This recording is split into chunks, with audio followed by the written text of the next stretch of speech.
English shorthand dictation. 5 seconds. Start. Sir, I am very glad that I have the opportunity to take part in the discussions on the demands for grants in respect of the Ministry of Labour. I am glad we have got a very good Labour Minister, but I do not know whether he is able to take all the necessary steps to improve the labor situation in this country at this crucial moment. Sir, in the Labour Ministers' Conference some time back, it was suggested that steps should be taken to enforce the minimum wages in the different industries. It was also suggested that non implementation of minimum wages should be declared as a cognizable offense and the offenders should be arrested. However, it had been agreed at the conference that more deterrent punishment should be given to the offenders and that the act should be amended suitably. Necessary changes should have been made in the central legislation by this time.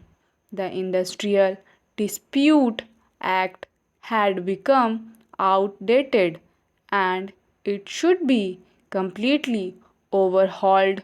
Sure, if the administration of Provident Fund scheme at various levels has to be fully advantageous to the employees. There should naturally be regional offices which could directly deal with the members of the fund who go in for advances, loans, etc. The present situation has offered an opportunity for the government to make necessary meaningful changes in a number of legislative measures which seek to protect and regulate the rights and working condition of industrial workers and other employees. In fact, several clauses of the legislative measures have little relevance to the present day conditions regarding the Apprenticeship Act. Once our Prime Minister said in the State Labour Ministers' Conference that the Apprenticeship Act had not been implemented vigorously. It had not been given a trial. Utilization of apprenticeship opportunities or filling such vacancies has not been uniform in all the states. Creation of skilled manpower has lagged behind the limits of possibilities. So, the more important point is that what is to be done with the trained manpower if it cannot find jobs. What is even more important is that there is a new sense of urgency and a will to get things done.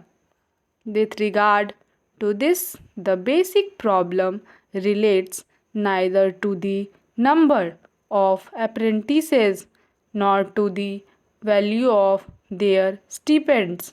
Furthermore, the gross contribution to the fund has been increasing year after year, but the average refund amount is not increasing accordingly.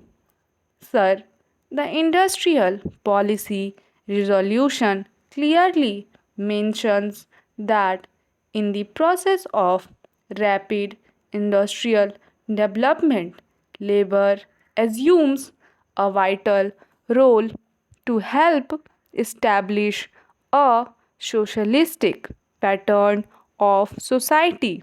The main problems facing the working class are of getting adequate wages, essential commodities at prices they can afford, some sort of shelter and cloth. The government's minimum needs program has hardly reached the working class.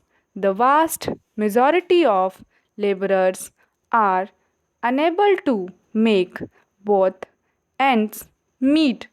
The government has mentioned endlessly on the question of evolving a national policy or on integrated wages, incomes, and price policy.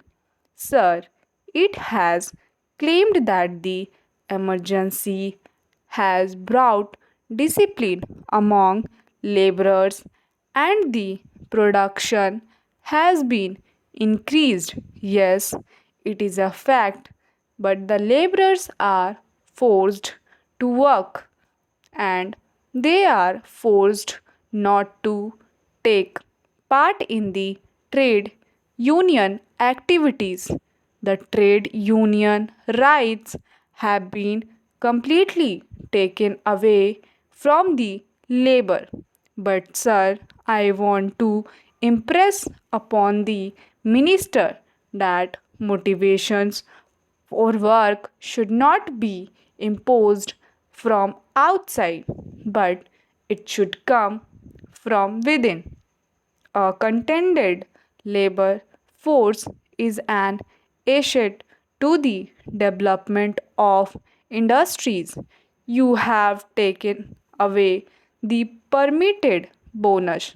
Some time back, this parliament passed an act to fix the minimum bonus at 8.33%, but the same act was adversely amended by the same parliament some time ago. The bonus was accepted by this government as deferred wage, but the same government has reversed the conception of bonus, and this government says that bonus is not a deferred wage, but it is connected with production and productivity.